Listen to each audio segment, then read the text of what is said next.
ఇదే పడమర దిక్కు. మనం విసిరిన రెండో గవ్వ ఇటువైపే ఉండుంటుంది.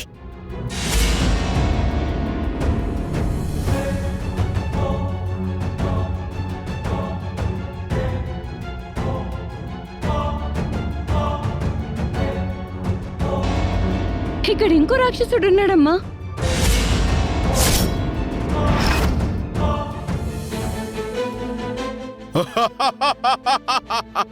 ఆ మాంత్రికుడు 4 దిక్కులకు 4 రాక్షసుల్ని పెట్టినట్టున్నాడు.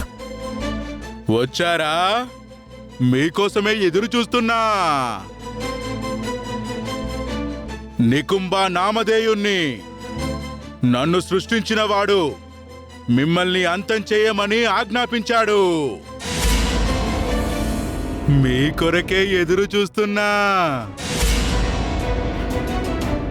రండి రండి, దాహంగా ఉంది, మీ నెత్తురు తాగుతాను. అక్షయ, రామా.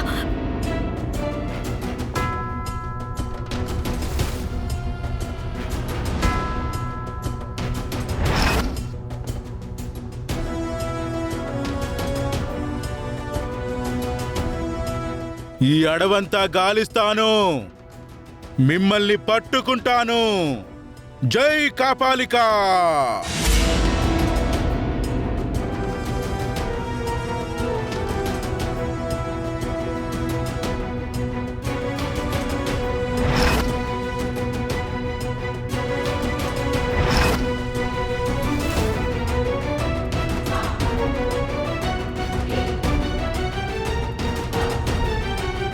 వాడి నుంచి మనల్ని మనం ఎలా కాపాడుకోగలుగుతాం?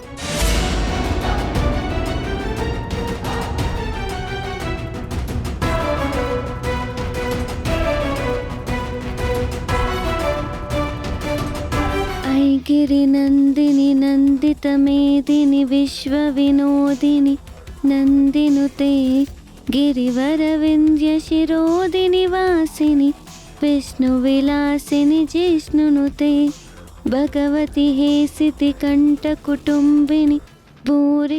వీడి ప్రాణం కూడా ఈ అడవిలోనే ఎందులోనే ఉంటుంది.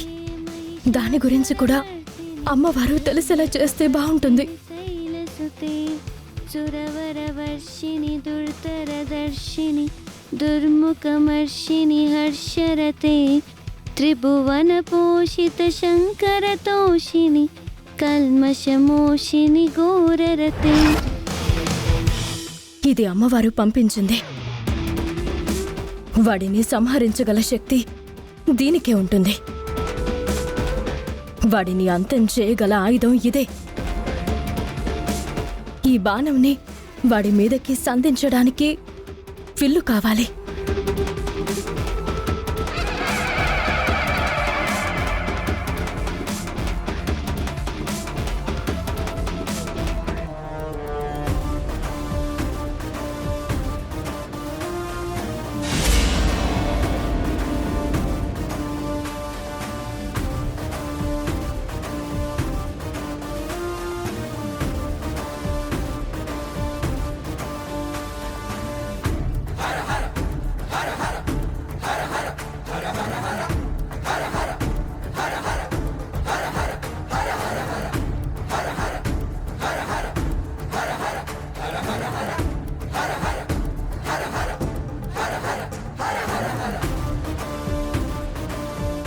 ఎక్కడున్నా బయటికి రండి.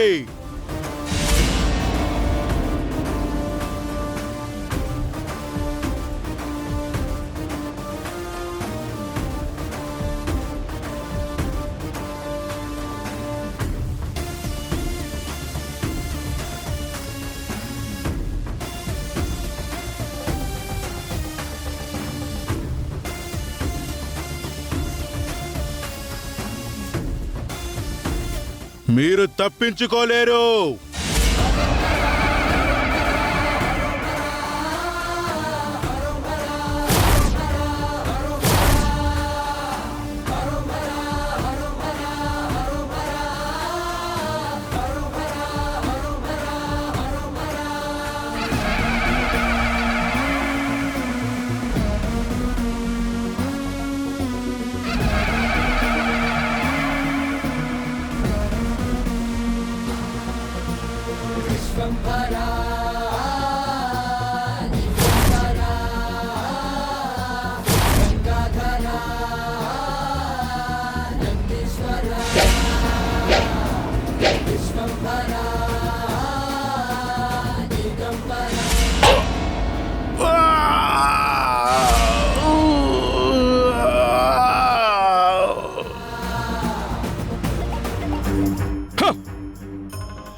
అవని నికుంభను కూడా చంపేసిందా?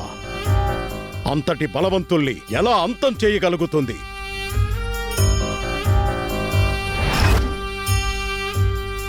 అతి పరాక్రమవంతుడైన రెండో కాపరి కూడా అంతమయ్యాడు. మూడో వాడైనా అడ్డం నిలబడగలుగుతాడా?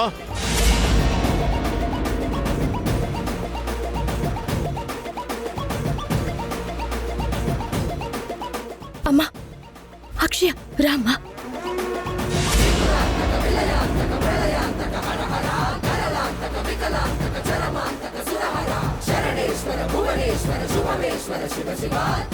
పద.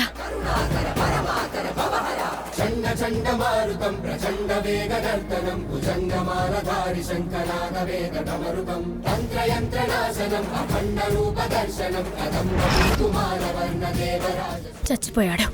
పద.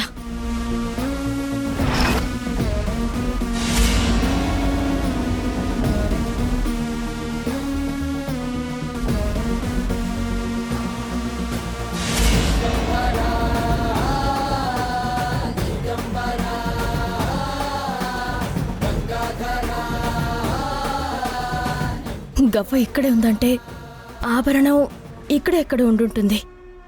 ముక్కు పొడిక ఇటివ్వు.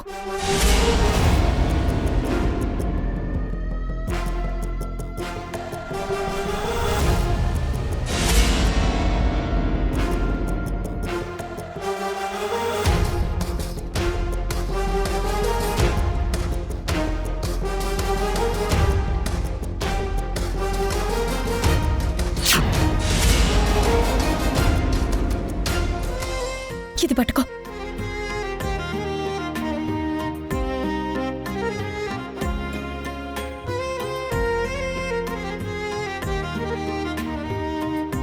ఇక ఉత్తరం దిక్కున పడున్న గవ్వ దగ్గరికి వెళ్దాం. పద. పట్టుకో.